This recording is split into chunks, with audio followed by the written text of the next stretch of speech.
Which two months in a year have the same calendar. साल में किन दो महीनों का कैलेंडर एक जैसा होता है। 3:40 पर एक घड़ी की घंटे की सुई और मिनट की सुई का कोण बनता है। Find the wrong number in the given sequence of the number. इसमें क्या निकालना, हमें मिसिंग नंबर निकालना है। तो एक सीरीज दे दी और इसमें बीच में एक टर्म छोड़ दी। If paint is coded as 74128 and excel is coded as 93596 then what you code accept. इसमें बताना हमें कि एक्सेप्ट का कोड क्या होगा जब पेंट का कोड 74128 है। आपको ये ध्यान देना है कि अगर आप 1 या 1.5 मिनट में ये क्वेश्चन का आंसर नहीं निकाल पाते हैं तो आप उसको छोड़कर आगे वाले क्वेश्चन में बढ़ें, क्योंकि कुछ क्वेश्चन आसान होंगे और कुछ क्वेश्चन होंगे मुश्किल। हेलो स्टूडेंट्स, मैं हूं पवन कुमार और आप देख रहे हैं स्लाइसिंग साइंस। हम इस वीडियो में देखेंगे बाकी बचे हुए रीजनिंग के क्वेश्चंस को। ये रीजनिंग के क्वेश्चंस केवल एमवीपीपी के लिए ही नहीं बल्कि दूसरे कम्पिटिटिव एग्जाम्स जैसे कि एनएमएम, एसएस जो कि 8th क्लास के बच्चों के लिए लिया जाता है, उसमें भी पहला पार्ट जो होता है वो मैथ का ही है, उसमें भी रीजनिंग के क्वेश्चंस पूछे जाते हैं। बाकी जो कम्पिटिटिव एग्जाम्स हो गए जो 12th क्लास के बाद भी दिए जाते हैं, उनमें भी रीजनिंग का एक बहुत ही अच्छा पोर्शन पूछा जाता है। कुछ रीजनिंग के क्वेश्चंस मैंने पिछली वीडियो में कवर किए हैं और कुछ क्वेश्चंस मैं आज कवर करने वाला हूँ। ये क्वेश्चन होते आसान है, बस जैसे एक गांठ होती है ना, उस गांठ को किस तरह से बांधा गया है, अगर हमें इसका पता लग जाए तो हम उस गांठ को आसानी से खोल सकते हैं। उसी तरह से ये क्वेश्चन किस तरह से फ्रेम किया गया है, क्या सोचकर, क्या लॉजिक लगाकर ये क्वेश्चन बनाया गया है, अगर आपको ये समझ में आ गया तो आप उस क्वेश्चन को आसानी से कर लोगे। तो आप समझें अलग अलग तरीके को और देखें कि आप कैसे इन क्वेश्चंस को सोल्व कर सकते हैं। आप इन वीडियोज़ को अपने दोस्तों के साथ शेयर करना और चैनल को सब्सक्राइब करना बिल्कुल ना भूलें। साइंस के लेसन्स की वीडियोज़ भी आपको जल्द ही मिल जाएंगी। आने वाले टाइम में मैं कुछ लाइव सेशंस भी लूँगा, उसके लिए जो लिंक मैं आपको भेजूंगा वो टेलीग्राम चैनल पर मिल जाएगा। चैनल का लिंक मैंने डिस्क्रिप्शन में दे दिया है, वो आप देखिए। अब ज़्यादा टाइम लगाए बिना चलिए समझते हैं आज के क्वेश्चन। स्टार्ट करते हैं क्वेश्चन नंबर 31 से। Which two months in a year have the same calendar. साल में किन दो महीनों का कैलेंडर एक जैसा होता है।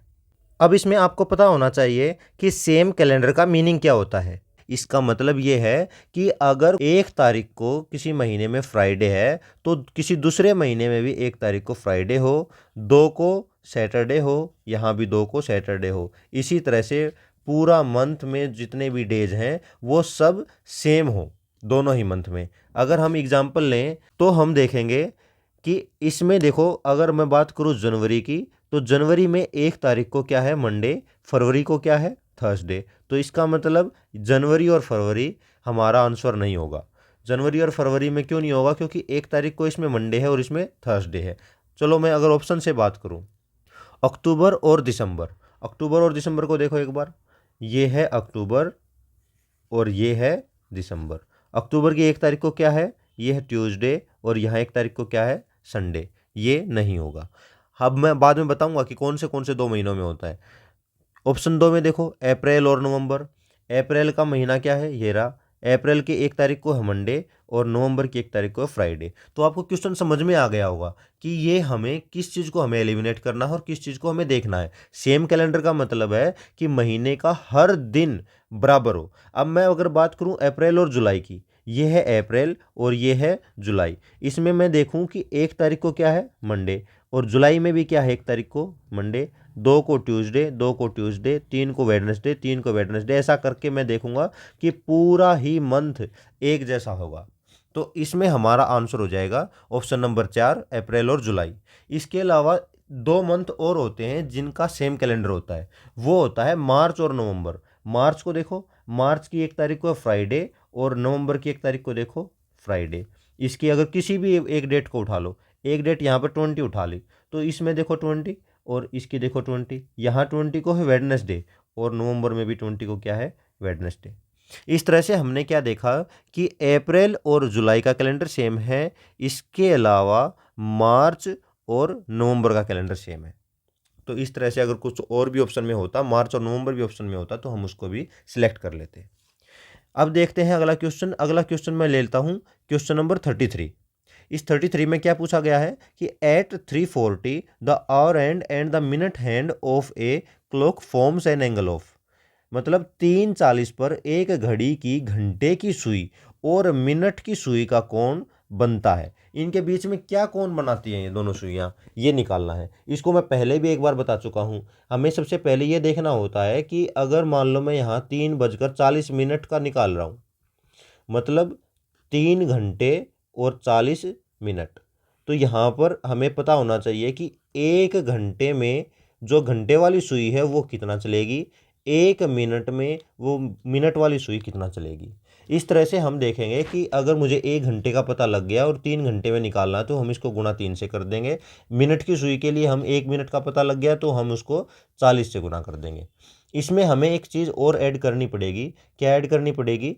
वो है 3 घंटे 40 मिनट में जो घंटे की सुई है वो 3 घंटे चलेगी और जो जो घंटे मिनट की सुई 40 पर पहुंचेगी तो तब तक भी तो घंटे की सुई चल रही होगी ना। तो हमें यहाँ पर घंटे की सुई को 2 बार देखना पड़ेगा कि 3 घंटे में कितनी दूर चली और 40 मिनट में घंटे की सुई कितनी दूर चली। इस तरह से हम देखेंगे 1 घंटे में जो घंटे वाली सुई है वो 30 डिग्री चलेगी। क्यों चलेगी इसका आंसर भी मैंने पहले बताया था, दोबारा फिर से बता रहा हूँ कि कैसे निकलेगा। कि अगर ये एक क्लॉक है, इस क्लॉक में यहाँ पर है 12, यहाँ है 6, 3 और ये है 9। अगर घंटे की सुई यहाँ से चलना स्टार्ट करे और ये स्टार्ट करते करते चलते चलते चलते चलते ये वापस 12 पर पहुँचे तो टोटल एंगल कितना बनाएगी? ये बनाएगी जी 360 डिग्री। अब जो घंटे की सुई है वो पूरा चक्कर लगाने में कितने घंटे चली? वो चली 12 घंटे। कितने घंटे चली? 12 घंटे। तो अगर मैं 360 को 12 से डिवाइड कर दूं तो हमें पता लग जाएगा कि ये 30 डिग्री चली है। तो मैंने वही लिखा है कि 1 घंटे में जो घंटे वाली सुई है वो 30 डिग्री चलेगी। अब मैं बात करूं कि ये 3 घंटे में कितनी दूर चलेगी? 3 घंटे में चलेगी ये 30 गुना 3 मतलब 90 डिग्री। ठीक है भाई, यहाँ तक बात हो गई है। अब हमें बात करनी है कि ये 40 मिनट में कितनी दूर जाएगी। अगर 1 घंटे में ये घंटे वाली सुई 30 डिग्री जा रही है तो 1 घंटे को अगर मैं मिनट में चेंज करूं, क्योंकि मुझे 40 मिनट में निकालना है, तो 1 घंटे को अगर मैं कहूं कि 60 मिनट में कितनी दूर गई घंटे की सुई, वो भी तो 30 डिग्री में ही जाएगी। तो अब 1 मिनट का बता दो, 1 मिनट में घंटे वाली सुई कितनी दूर चलेगी? वो चलेगी 30 डिग्री अपॉन 60 डिग्री। इसको मैं कह सकता हूँ ना 1/2 डिग्री, आधी डिग्री चली। अब 40 मिनट में मुझे निकालना है तो 40 मिनट में निकाल दो, 1/2 गुना 40 क्या आ जाएगा? 20 डिग्री। तो हमें पता लग गया कि 40 मिनट में घंटे वाली सुई, यहाँ पर मैं बात कर रहा हूँ घंटे की सुई की, ठीक है, तो 40 मिनट में घंटे की सुई कितनी चली? 20 डिग्री। तो टोटल की बात करूं अगर मैं, टोटल में क्या आएगा? 90 डिग्री प्लस 20 डिग्री, तो दोनों को मिलाकर कितनी डिग्री चली? 110 डिग्री। तो मुझे पता लग गया कि 3 घंटे 40 मिनट में घंटे की सुई चलेगी 110 डिग्री। अब मुझे निकालनी है कि मिनट की सुई की क्या पोजीशन होगी। मिनट कितनी है? 40 मिनट। 40 मिनट। अब मुझे क्या निकालना? पहले 1 मिनट में कितने चली ये निकालना ना। यहाँ भी वही फॉर्मूला लगाएंगे कि अगर मिनट की सुई यहाँ 12 पर थी, ये पूरा चक्कर लगाकर यहाँ वापस पहुँचेगी तो कितनी डिग्री बनाएगी? मिनट की सुई भी 360 डिग्री बनाएगी। और एक चक्कर पूरा लगाने में मिनट की सुई कितनी देर चल रही है? वो चल रही है 60 मिनट।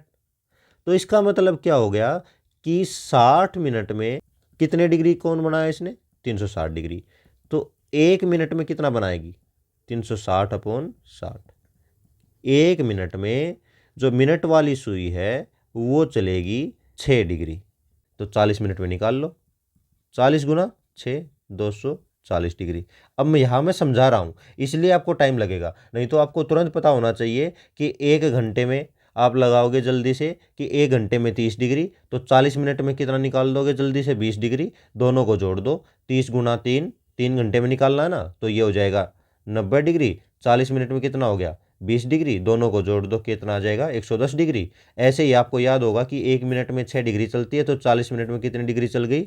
240 डिग्री। तो हमें इनका कोण निकालना है, इनके बीच का।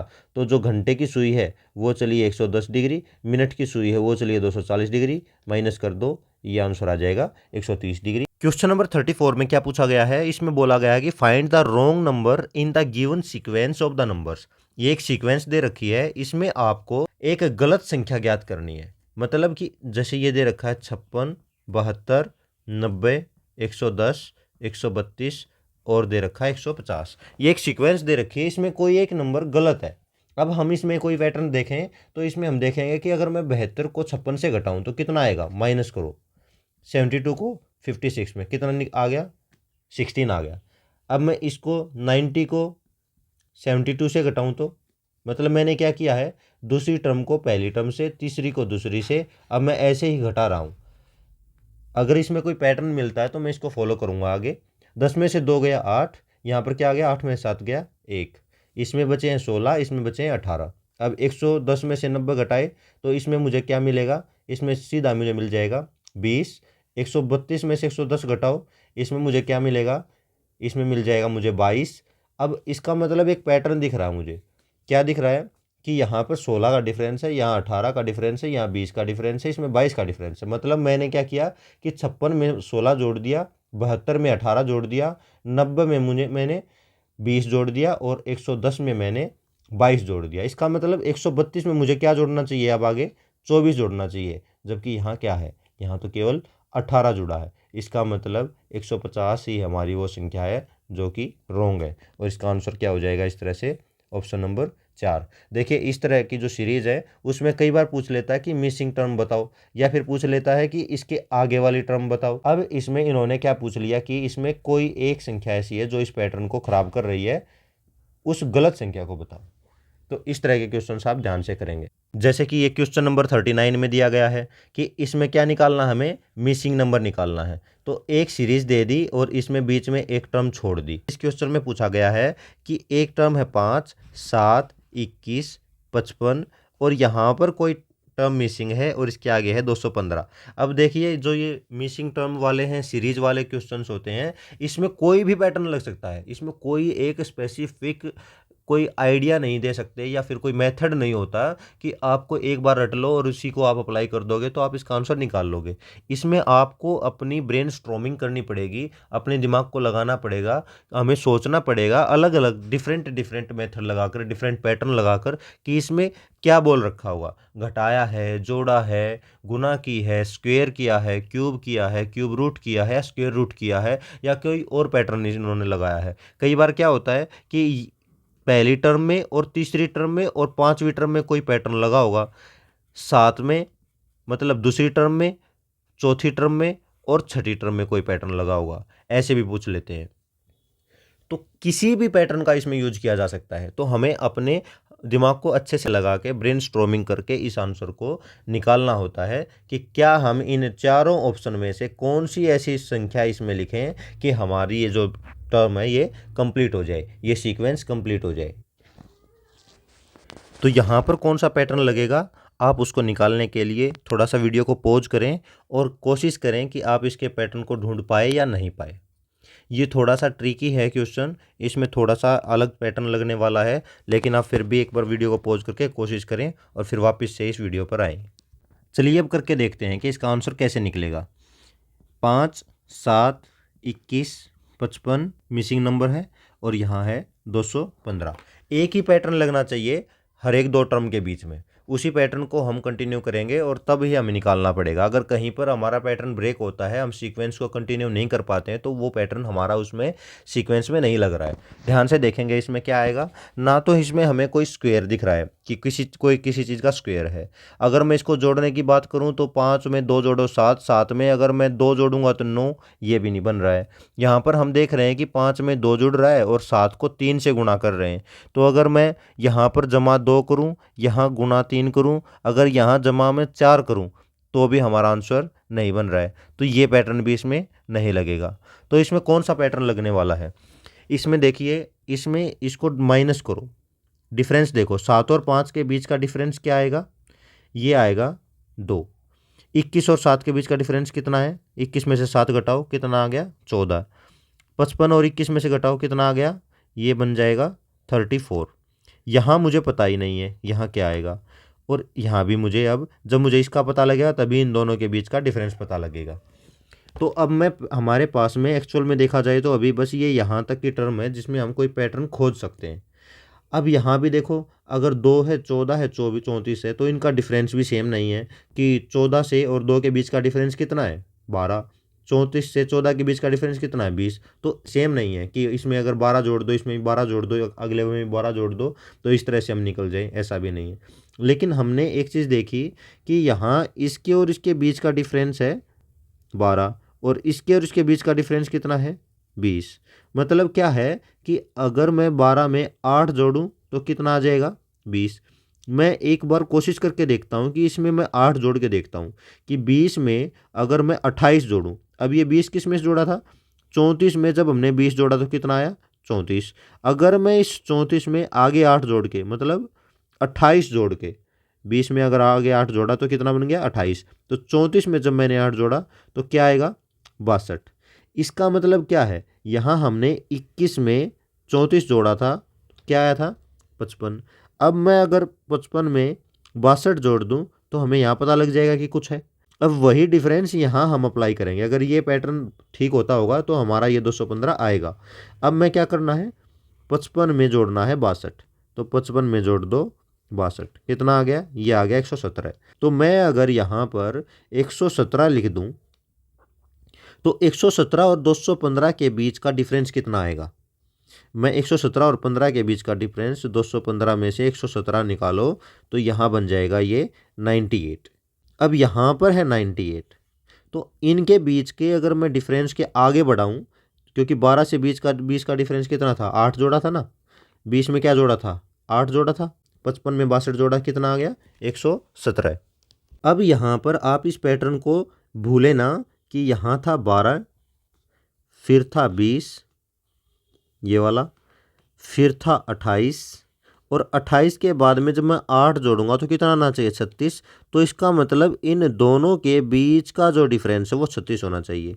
देखो क्या 98 में से 62 अगर मैं माइनस करूँगा तो क्या 36 है, ये 36 है। इसका मतलब यही पैटर्न है और यहाँ पर क्या आएगा 117। इसमें कंफ्यूज आप हो भी सकते हैं, तो आप इसको थोड़ा सा ध्यान से करेंगे कि इसमें पैटर्न कौन सा लगाया गया है। मैं एक बार दोबारा से करने की कोशिश करूँगा ताकि आप इसमें कंफ्यूज ना हो।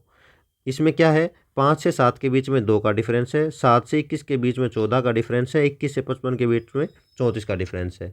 तो इसके बीच का डिफरेंस जब हमने देखा 14 और 2 के बीच का डिफरेंस कितना आया था, ये आया था 12।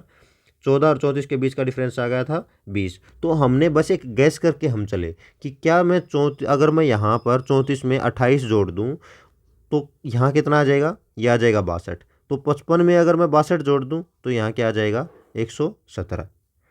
तो हमने यहाँ पर 117 निकाल लिया। लेकिन 117 क्या है हमारे ऑप्शन में है जी, हमारे ऑप्शन में भी दे रखा है, ऑप्शन नंबर 2 में 117 दे रखा है। लेकिन फिर भी हम कंफर्म करेंगे, हम कंफर्म क्या करेंगे कि इनके बीच का ये पैटर्न बने रहना चाहिए।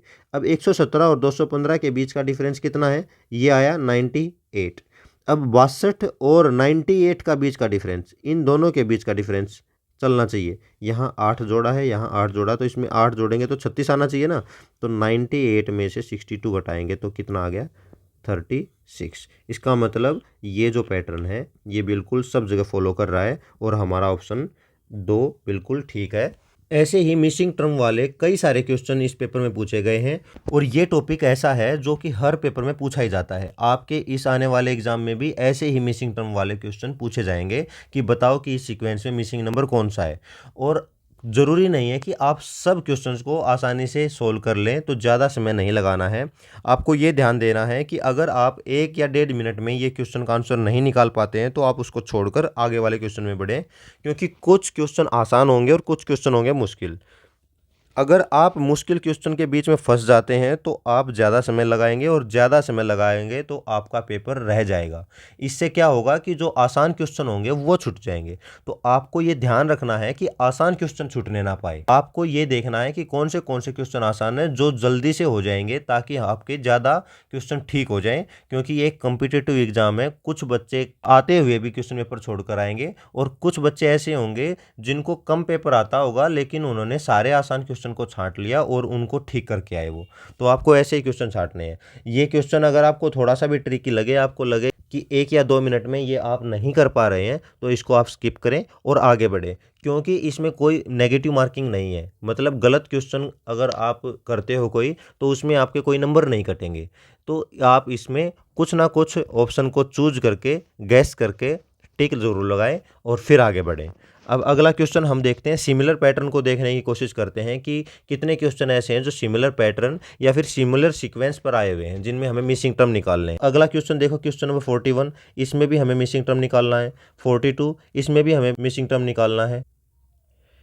इसके बाद 67, इसमें भी मिसिंग टर्म निकालना है। 68, इसमें भी मिसिंग टर्म निकालना है। 69, इसमें भी मिसिंग टर्म निकालना है। तो देखो कितने सारे क्वेश्चंस हैं जिसमें मिसिंग टर्म निकालनी है, लेकिन सबके जो पैटर्न लगेंगे, जो प्रिंसिपल्स लगेंगे इनके ऊपर, वो एक डिफरेंट होंगे। तो आपको बस ध्यान लगाना है, जो क्वेश्चन इसमें से आपको आसान लगे उसको जल्दी सोल्व करना है और सोल्व करके आगे बढ़ना है।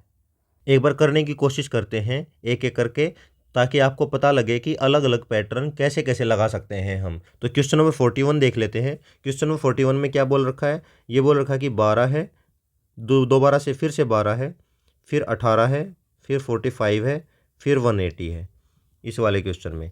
अब हमें ऑप्शन में दे रखा 360, 1080, 720 और 1440। आपकी नज़र ऑप्शन पर ज़रूर रहनी चाहिए, क्योंकि कई बार क्वेश्चन क्या होता है कि ऑप्शन की मदद से हमें पता लग जाता है कि इसमें क्या आने वाला है, कौन सा पैटर्न लगने वाला है। अब हम इसमें देखेंगे कि कौन सा ऑप्शन ठीक रहेगा। तो आप एक बार वीडियो को पॉज करें और करके देखें कि क्या आप इस क्वेश्चन को निकाल पा रहे हैं। अगर नहीं निकाल पा रहे तो वापस से वीडियो पर आएँ और फिर देखें कि ये क्वेश्चन में कौन सा पैटर्न लग रहा है। तो इसमें हम देखेंगे अब कि 12 से 12 के बीच में क्या कोई डिफरेंस है? नहीं, 0 है। 12 से 18 के बीच में इसमें डिफरेंस कितने का? 6 का। इसमें ऐसे डिफरेंस करेंगे तो ये कोई पैटर्न हमें अभी दिखाई नहीं दे रहा है इसमें, क्योंकि अगर हम 45 में से 18 घटाएंगे तो 27 बचेगा, और 180 में से 45 घटाएंगे तो 135 बचेगा। तो इसमें कोई भी पैटर्न हमें अभी दिखाई नहीं दे रहा है, कोई डिफरेंस भी सेम नहीं है, तो हम इसमें ये पैटर्न नहीं लगाएंगे। अब हम दूसरा पैटर्न देखने की कोशिश करेंगे और क्या लग सकता है इसके अंदर। इसके अंदर दूसरा हम ये देख रहे हैं कि 12 से 12 में कोई भी चेंज नहीं आ रहा है। तो इसका मतलब ये हो सकता है कि 12 को 1 से गुना किया गया हो, जिसमें इसमें आंसर क्या आ जाएगा? 12। उसके बाद में क्या किया गया है कि 12 को जब 1 से गुना किया 12, तो ये 12 यहाँ लिखा गया। अब इसमें ये 12 से 18 तक कैसे पहुँचे? यहाँ पर क्या आंसर आए कि यहाँ पर 18 आ जाए। देखो एक बार, 15 2 जा 30, 3 15 1 जा 15 + 3 18, 18.0। इसका मतलब क्या आ गया? जब हमने 12 को 1.5 से गुना किया तो क्या आ गया? 18 आ गया। तो इसी को हम आगे बढ़ाएंगे। 18 को मैंने अब क्या किया, इसको किससे गुना करें कि 45 आ जाए। तो 18 को अगर मैं 3 से गुना करूँगा तो कितना आएगा?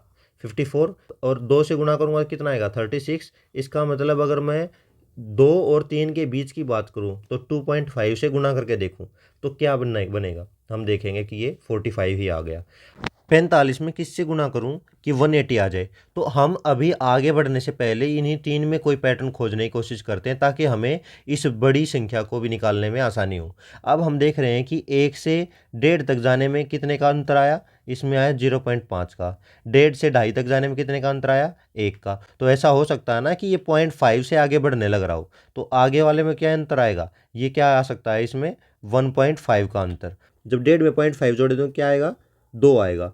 अब इस 4 में जब हमने 2 जोड़ा तो यहाँ क्या आ जाएगा? 6।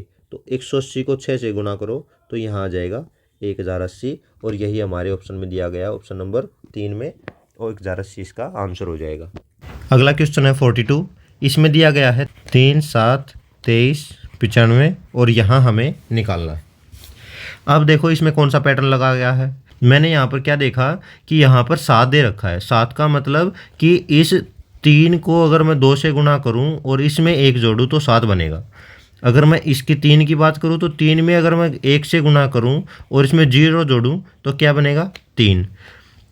फिर मैंने 23 देखा तो 23 के आसपास क्या है? 21, और 7 का 21 से संबंध क्या है कि हमें 7 को अगर 3 से गुना करूं और इसमें 2 जोड़ूं तो क्या बन जाएगा? 23। तो मैंने क्या किया, यहाँ पर 7 को 3 से गुना किया और उसमें क्या जोड़ दिया? 2। क्या बन गया? 23। अब हम इसमें एक पैटर्न देख रहे हैं कि जो आंसर यहाँ आ रहा है उसको यहाँ रखा गया है, उसको 2 से गुना किया जमा 1 किया तो यहाँ आंसर आ गया। फिर 7 को क्या किया, यहाँ 7 को यहाँ लिख दिया, 7 के आगे 3 से गुना और 2 को जोड़ दिया। अब यहाँ पर भी एक पैटर्न आपको देखने को मिलेगा। यहाँ देखो 1 2 3 0 1 2, मतलब कि एक बार गुणा, यहाँ 3 है ये 4, ये 2 है ये 3, यहाँ गुणा 5 जमा 4। तो यहाँ जो 23 है, अगर मैं इस 23 को यहाँ लिख दूँ इधर, 23 चौक 92, 92 और 3 क्या तो होता है 95। तो अब यहाँ पर भी क्या आएगा, यहाँ पर क्या आएगा, जो यहाँ आंसर आएगा, तो 95 को मैं यहाँ लिखूँगा। मतलब क्या करना है, 95 को 5 से गुणा करना है और उसमें 4 जोड़ना है, 475।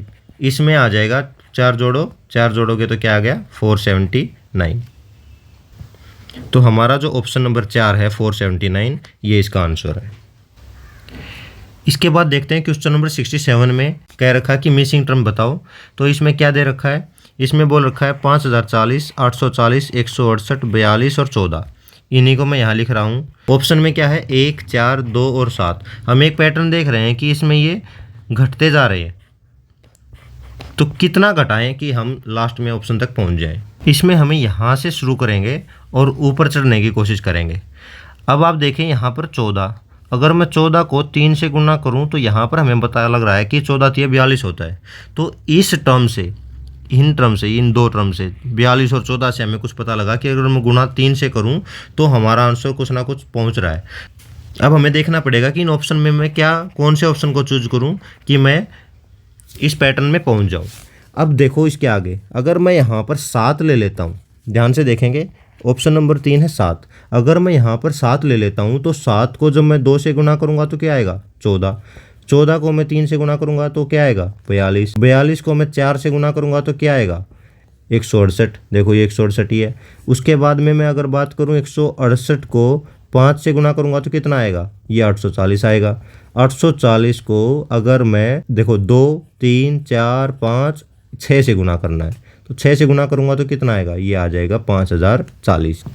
तो हमें पता लग गया कि यही सीक्वेंस इसमें लगाई गई है कि यहाँ पर क्या आएगा, यहाँ आएगा 7। तो इस तरह से हमारा आंसर हो जाएगा, वो हो जाएगा क्वेश्चन नंबर 67 का ऑप्शन नंबर 3 7। अब है क्वेश्चन नंबर 68। 68 में क्या दे रखा है, 68 में है 14 24 41 65 96। इसमें देखो 14 और 24 के बीच का डिफरेंस देखो कितना है 10। 24 और 41 के बीच का डिफरेंस कितना है, इसमें मैं देखूंगा तो 17। 41 से 65 के बीच में कितने का डिफरेंस है, ये है 24 का। और 96 से 65 के बीच में, इन दोनों के बीच में जो डिफरेंस है वो है 31 का। अब मैं इनके बीच का डिफरेंस देखो, 10 से 17 के बीच में डिफरेंस है 7 का, 17 से 24 के बीच का डिफरेंस है 7 का, 24 से 31 के बीच में कितने का डिफरेंस है 7 का, मतलब 7 का डिफरेंस चल रहा है। यहाँ पर पूछ रखा है कि क्या आएगा। अब हम क्या करेंगे, 31 में क्या जोड़ देंगे, यहाँ पर 7, 31 में 7 जोड़ेंगे तो क्या आएगा 38। इसका मतलब कि 96 में अगर मैं 38 जोड़ दूँ तो हमारा ये आंसर यहाँ पे आ जाएगा। तो 96 में 38 जोड़ो 134, तो हमारा 134 आंसर होगा और ये होगा ऑप्शन 1 में 134। तो इसमें क्या है, सीधा सीधा डिफरेंस दे रखा है, उस डिफरेंस को हमने पैटर्न को देख लिया कि इसमें 7 7 है। कई बार डिफरेंस 7 8 9 का भी हो सकता है, 10 12 14 का भी हो सकता है। यहाँ पे उसी पैटर्न को आगे बढ़ाते हुए, उसी डिफरेंस को कंटिन्यू करते हुए हम आगे बढ़ते जाएंगे और आगे कितनी भी टर्म हम निकाल सकते हैं। अब है क्वेश्चन नंबर 69। क्वेश्चन नंबर 69 में क्या दे रखा है, ये सीरीज है 5 1 11 6 17 36 23 और इसके आगे हमें निकालना है। अब इसमें हम देख पा रहे हैं कि यहाँ पर 5 है, फिर 1 आ गया, फिर 11 है, फिर 6 आ गया।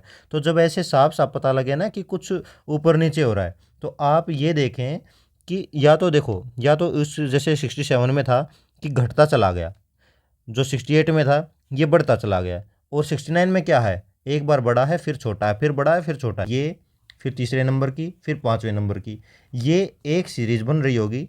और दूसरे की, चौथे की, छठे की और 8वें की, इसमें एक सीरीज लग रही होगी। तो एक ही क्वेश्चन में 2 पैटर्न ये लगा सकते हैं। अब इसमें हम इसी तरीके से करके देखेंगे कि पहले 5 है, फिर 11 है और फिर 17 है, मतलब ये फर्स्ट टर्म है, ये थर्ड टर्म है और ये है फिफ्थ टर्म। तो 5 और 11 में मैंने क्या देखा, इसमें +6 है। 11 और 17 में मैंने क्या देखा, इसमें +6 है। और जब मैंने 7वीं टर्म देखी तो उसको इन्होंने 23 लिख रखा है। तो इसमें भी देखा तो क्या है, +6 है। इसका मतलब इसमें बहुत हाई चांस है कि इन्होंने ओड इवन में स्प्लिट करके हमें इस क्वेश्चन को सोल्व करने के लिए बोला गया है। अब इसमें देखो, ओड को तो हमने देख लिया कि ओड में सीरीज लगी हुई है, लेकिन हमें जो यहाँ पे टर्म निकालनी है ये इवन पे है। तो इवन वाला पैटर्न यहाँ है, इवन वाला पैटर्न यहाँ है। अब इवन में क्या देखेंगे, इवन में हम ऐसे करेंगे, पहले पे दूसरे नंबर पे क्या है, सेकंड पे second, fourth term, sixth term और एट्थ टर्म क्या क्या है। सेकंड टर्म पे क्या है, 1, फोर्थ पे क्या है, 1 2 3 4, 4 पे क्या है, 6, 6 पे क्या है, 36 और 8 पे हमें निकालना है यहाँ पे क्या आएगा। अब देखो यहाँ हम साफ दिख रहा है कि यहाँ 6 का स्क्वायर लिख रखा है, 6 को 6 से गुना किया तो 36 आ गया। तो यहाँ पर जब मैंने 6 को ऊपर वाले से गुना किया, 1 से गुना किया तो क्या आया, 36। जब मैंने इस 36 को 36 को ऊपर वाले से गुना किया, 36 के ऊपर क्या लिखा हुआ है, 6, तो क्या आएगा, 36 को 6 से गुना किया तो क्या आ गया, ये आ जाएगा 216। तो इसका मतलब यहाँ पर क्या आएगा, 8 टर्म में क्या आ जाएगा, 216। इसके आगे अगर मुझे 10th टर्म भी निकालनी होती तो मैं क्या करता, 216 को 36 से मल्टीप्लाई करता, क्योंकि हमें पैटर्न यही चलाना है। तो हम यहाँ पर 10th टर्म भी निकाल लेते। तो इस तरह से हमारा 8 टर्म आ गया 216, जो कि ऑप्शन नंबर 1 में दे रखी है। अब कुछ क्वेश्चन देख लेते हैं जिसमें हमने कुछ ओड टर्म निकालनी है, मतलब एक टर्म ऐसी होगी जो बाकी 3 टर्म से अलग होगी, उसके अंदर जो पैटर्न लगा होगा वो अलग पैटर्न लगा होगा, हमें वो ढूंढना है और उसको जो भी ओड टर्म होगी उसको हमें आंसर देना है। अब जैसे क्वेश्चन नंबर 83 में क्या दे रखा है, 11, 15, 17 और 19। इसमें जब हम देखेंगे तो हम पाएंगे कि जो 11, 17, 19 है ये प्राइम नंबर है, ये भी प्राइम नंबर है, ये भी प्राइम नंबर है, मतलब ये अभाज्य संख्या है। ये अपने आप से और 1 के अलावा किसी और से फुल्ली डिवाइड नहीं होती। जैसे 17 है वो 1 से डिवाइड होती है, 17 से डिवाइड होती है। 19 है 1 से डिवाइड होता है और 19 से डिवाइड होता है। 15 1 से भी होता है, 3 से भी होता है, 5 से भी होता है और 15 से भी होता है। तो इस तरह से जो ये 15 है ये कंपोजिट नंबर है, ये भाज्य संख्या है और बाकी सारी अभाज्य संख्याएं हैं। इसलिए जो टर्म है ओड इसमें वो है ऑप्शन नंबर 2 में 15। अब अगला क्या दे रखा है 84 में, 84 में दे रखा है 441, 343, 289 और 625। मैंने आपको बोला था कि स्क्वायर 25 तक और स्क्वायर रूट 15 तक आप कम से कम 15 तक आप क्यूब रूट याद करें और उनके क्यूब याद करें। तो इस तरह से आपको याद करोगे जब, तब आपको पता लगेगा कि जो 625 है ये 25 का स्क्वायर है, 289 है ये 17 का स्क्वायर है, जो 441 है ये 21 का स्क्वायर है। जबकि यहाँ पर जो दे रखा है 343 ये क्यूब है, ये किसका क्यूब है, ये है 7 का क्यूब। मतलब अगर इसको क्यूब रूट करोगे तो पता लगेगा आपको कि ये 7 का क्यूब है। इसको स्क्वायर रूट करोगे, इसको स्क्वायर रूट करोगे, इसको स्क्वायर रूट करोगे तो आपको इसका आंसर पता लग जाएगा। तो हम क्या देखेंगे, हम देखेंगे कि बाकी तो सारे स्क्वायर रूट में हैं और ये क्या है, क्यूब रूट में, या इसका अपोजिट कह लो, बाकी तो सारे के सारे किसी ना किसी नंबर के स्क्वायर है और जबकि 343 ये क्यूब है, इसलिए इसका आंसर हो जाएगा 343। अब अगला क्या दे रखा है, अगला दे रखा है इन्होंने 85 में ZW, TQ, SP और NL। इसमें देखो W इसके बीच में इन्होंने 2 छोड़ दिए, Z और W के बीच में 2 वर्ड छोड़ रखे हैं। इसमें क्या है, X और Y। इसमें क्या दे रखा है, T और Q के बीच में भी 2 वर्ड हैं, S और P के बीच में भी 2 वर्ड हैं, जबकि N और L के बीच में केवल 1 वर्ड है। वो वर्ड कौन से हैं ये देखने की भी जरूरत नहीं, सिर्फ इन पोजीशन के बारे में देख लो कि 2 छोड़कर है, ये 1 छोड़कर है। तो इसका आंसर हो जाएगा क्वेश्चन नंबर 85 का ऑप्शन नंबर 4। अब अगला दे रखा है इसमें कि पहले नंबर पर है डेंगू, दूसरे पर है मलेरिया, तीसरे पर है चिकनगुनिया और फोर्थ पर है टाइफाइड। तो आप देखोगे कि इसमें जो डेंगू है, चिकनगुनिया है और मलेरिया है ये होते हैं मॉस्क्वीटो से। मतलब मच्छर के काटने से ये रोग होते हैं, डेंगू, मलेरिया और चिकनगुनिया। जबकि जो टाइफाइड है वो आप जब कोई दूषित जल या खाना खा लेते हो उसके कारण होता है टाइफाइड। तो बाकी सारे मच्छरों से हैं और जो टाइफाइड है ये टिपिकली मच्छरों से नहीं होता है, इसलिए ऑप्शन नंबर 4 इसका आंसर है 86 का। इस तरह से आपने देखा कि कुछ क्वेश्चन इस तरह के मिलेंगे जिसमें आपको ओड टर्म निकालनी है। आपको अगर पता है कि ओड टर्म के लिए कैसे निकालनी है तो आप इसका आसानी से आंसर दे दोगे। ये क्वेश्चन आसान होते हैं बाकी क्वेश्चन से। अब कुछ क्वेश्चन ऐसे होते हैं जो अल्फ़ाबेट्स के बेस पर होते हैं। 62 में देखो, इसमें बोल रखा है कि मशीन का एक कोड दिया हुआ है इन्होंने। जब पेपर में सोल्व करने की कोशिश करोगे तो ऐसे ही लिखोगे। इसमें कोड लैंग्वेज में बात करते हैं ये। जैसे मशीन को कोड किया गया है इस तरह से, एम को इन्होंने लिखा है 19, ए को 7, सी को 9, एच को 14, आई को 15, एन को 20 और ई को 11। तो आपको बताना है कि डेंजर का कोड क्या होगा, इसका कोड क्या होगा। अब इसमें देखिए आप एक पैटर्न देखेंगे कि ए को क्या बोल रखा है इन्होंने, सी। ए को क्या बोल रखा है इन्होंने, 7। सी को क्या बोल रखा है, 9। इसका मतलब अगर ए 7 है तो बी 8 है और सी 9 है। तो यहाँ से हमें पता लग गया है कि ये इनकी जो टर्म है ये 7, 9, 14, ये इन्होंने इस हिसाब से ले रखा है कि ए को 7 माना है और सी को माना है 9। मतलब हर वर्ड में इन्होंने 6 जोड़ दिया है। ए पहले नंबर पर होता है तो इसमें 6 जोड़ा तो इन्होंने कोड कर दिया उसको 7। सी 3 नंबर पे होता है तो इसमें इन्होंने 6 जोड़ा और नंबर हो गया है 9। अब हम देखेंगे इसी बेस पर कि डेंजर को कैसे कोड करेंगे हम। अब डी, सी कितना था, 9, तो मैं यहाँ डी पर लिख दूंगा 10। ए यहाँ पे इन्होंने बता रखा है 7, तो मैं यहाँ ए को लिख दूंगा 7। एन इन्होंने बता रखा है 20, तो मैं एन को लिख दूंगा 20। देखो अब ऑप्शन की तरफ देखो, ऑप्शन में क्या कर रखा है, 10, 7, 20, 10, 7, 20, ये है 13, 7, 20, ये है 13, 7, 20। तो 3 और 4 तो हमारा कट गया। अब हमारा ऑप्शन है 1 और 2 में से कोई एक। अब आगे देखेंगे, अगले वाले का टर्म अगर हमें पता लग गया कि इसका कोड क्या है तो हम इसका आंसर आसानी से निकाल देंगे। अब जी देखो, जी कहाँ आएगा, यहाँ पर एच दे रखा है 14 और जी कब आता है, एच से पहले। जब एच 14 है तो जी कितना हो गया, 13। तो जी आ गया 13 और जी 13 कौन से नंबर पे है, यहाँ पे ए में। तो हमारा जो आंसर हो जाएगा वो हो जाएगा 1। अब इसके आगे भी अगर हम पढ़ें तो ई को देखो, ई को यहाँ पर दे रखा है इन्होंने 11, तो मैंने यहाँ लिख दिया 11। आर देखो, आर कितना आएगा, इसमें हमें एन का पता है, एन कितना है 20।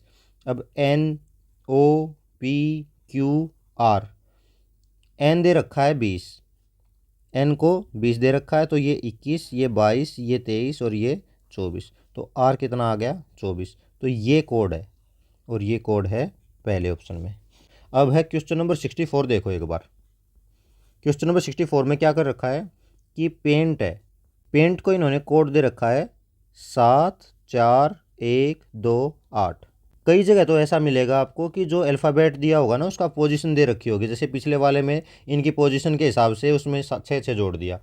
कई बार ऐसा होगा कि कुछ भी नहीं जोड़ा गया होगा, 1, 2, 3 के हिसाब से ही कर दिया। जब ऐसा हो तो आप उसमें, मैंने कोड बताया था आपको, उसमें इजोटी कोड लगाएंगे कि ई 5वें नंबर पर है, जे 10वें पर है, ओ 15 पर है, टी 20वें नंबर पर है और वाई 25 पर है। तो इस तरह से आप लिखेंगे कोड को और इसके बीच में जैसे कोई अक्षर आ गया, एफ़ आ गया, तो आप तुरंत करोगे कि ई 5 है तो एफ़ 6ठे नंबर पे है। तो ये तो है इनकी पोजीशन के हिसाब से, लेकिन यहाँ जो कोड दे रखे हैं क्या ये पोजीशन के हिसाब से दे रखे हैं या नहीं, हम उस तरह से देखेंगे। अब देखो इसमें यहाँ इन्होंने ए को 4 बोल रखा है। अब क्वेश्चन की लैंग्वेज देखो, क्वेश्चन में क्या कर रखा है कि एक्सेल को इन्होंने अलग कोड दे रखा है। तो पहले हम अपना दिमाग लगाने की बजाय जो दे रखा है हम उसको लिख लेंगे। यहाँ एक्सेल का कोड लिख लेंगे। एक्सेल का कोड है 9 3 5 9 6। यहाँ इन्होंने ऐसे लिख रखा है। तो आप पहले क्या करोगे, पहले तो इनकी नंबर को जोड़ोगे, कितने नंबर हैं, 1 2 3 4 5। यहाँ भी कितने, 1 2 3 4 5। तो काउंट करना सबसे पहले तो कि यहाँ भी 5 है, यहाँ भी 5 है। इसका मतलब हर एक वर्ड के लिए एक नंबर दे रखा है इन्होंने। तो मैंने वैसे ही किया, मैंने वैसे ही इनको इनके प्लेस के हिसाब से लिख दिया यहाँ पर। अब हमें निकालना क्या है, हमें निकालना है एक्सेप्ट क्या है, ACCEPT। देखो ए का कोड इन्होंने दे रखा है, ये दे रखा है, ए को लिख दो 4, सी का कोड इन्होंने दे रखा है, यहाँ दे रखा है, सी का कोड दे रखा है 5, यहाँ लिख दो 5, दोबारा से सी का कोड लिख दो 5, ई का कोड दे रखा है, ई का कोड ये रहा, यहाँ लिख दो 9, पी का कोड दे रखा है, पी ऊपर वाले में पेंट में दे रखा है 7, टी यहाँ पेंट में दे रखा है 8। तो हमारा जो कोड आया वो क्या आया, 455978, और ये है ऑप्शन नंबर 1 में। तो हमारा ऑप्शन 1 इसका भी आंसर हो जाएगा। अब इसके साथ में लगते हाथों क्वेश्चन नंबर 65 भी देख लेते हैं। 65 में क्या है, इन ए सर्टेन कोड LAWN, एक कोड के हिसाब से इन्होंने क्या दे रखा है, इसको ऐसे लिखा जाता है JCUP। तो आपको ये बताना है कि SLIT का कोड क्या होगा। अब हम सबसे पहले इधर देखेंगे कौन सा पैटर्न इन्होंने यहाँ पर यूज किया है। अब आप अगर ध्यान से देखेंगे ना तो आपको पता लगेगा कि यहाँ पर J को ऊपर यहाँ बीच में K छोड़ रखा है, और JKL, A को ऊपर से नीचे लाया गया है, यहाँ B छोड़ रखा है, U को नीचे से ऊपर UV छोड़ रखा है और W लिख दिया है, NK और P के बीच में O छोड़ रखा है और ये ऊपर से नीचे आया है। मतलब सबसे पहले तो आप क्या करोगे कि पहली टर्म ऊपर जाएगी, दूसरी नीचे, फिर ऊपर, फिर नीचे। तो यहाँ पर देखो कि ऊपर नीचे का मतलब मैं जो कह रहा हूँ वो ये कह रहा हूँ कि भाई आप ABCD याद करते हो ना, ABCD, तो B के बाद C है, तो इन्होंने जो जिसके बाद है मतलब L से पहले का अक्षर यहाँ लिख रखा है, A के बाद का अक्षर यहाँ है, और यहाँ है ये W से पहले का अक्षर यहाँ है, फिर N के बाद का, तो एक पहले का अक्षर है और एक है बाद का। तो हम क्या करेंगे, S किसके बाद आता है, QRS, किसके बाद आएगा ये आएगा Q के बाद, QR को ये खाली छोड़ देंगे और S लिख दिया ऊपर। अब L से नीचे पहुँचेंगे तो M को हम खाली छोड़ देंगे और LMN यहाँ लिख देंगे। अब की बार I से पहले का अक्षर छोड़कर उससे पहला लिखना है, मतलब I किसके आगे आ गया, GHI, तो यहाँ पर आ जाएगा G और H खाली छोड़ दिया और I लिखा गया है यहाँ पर। अब T ऊपर है, U खाली छोड़ दो और V नीचे लिख दो। इस तरह से आपका जो कोड बन गया वो क्या बन गया, QNGV। देखिए किसी ऑप्शन में है, यहाँ ऑप्शन नंबर 1 में है QNGV। इस तरह से आपने देखा कि कुछ क्वेश्चंस ये अल्फ़ाबेट के लिए भी आ जाते हैं, ये पैटर्न होता है, हर एग्ज़ाम में ये कहीं ना कहीं मिलते हैं। तो आज हमने जो जो टॉपिक पढ़े हैं वो आसान हैं, लेकिन अगर थोड़ा सा आपको समझ में आ जाए कि इन क्वेश्चंस को आपको टैकल कैसे करना है तो आप इजीली इनको कर लेंगे, और ये आपको डेफिनेटली मार्क्स को इम्प्रूव करने में हेल्प करेगा। तो इनको अच्छे से प्रैक्टिस करें, अलग अलग क्वेश्चंस लगा कर देखें, तो आपको पता लग जाएगा कि इन क्वेश्चंस को कैसे कैसे हैंडल किया जाता है। आज की वीडियो में बस इतना ही। आज की वीडियो में हमने 15 अलग अलग क्वेश्चंस को देखा है। इन क्वेश्चंस को आप अच्छे से पढ़ें, इनकी प्रैक्टिस करें। मिलते हैं नेक्स्ट वीडियो में जल्दी ही। तब तक पढ़ते रहिए, आगे बढ़ते रहिए। Keep learning with slicing science. Thank you very much. जय हिंद, जय भारत।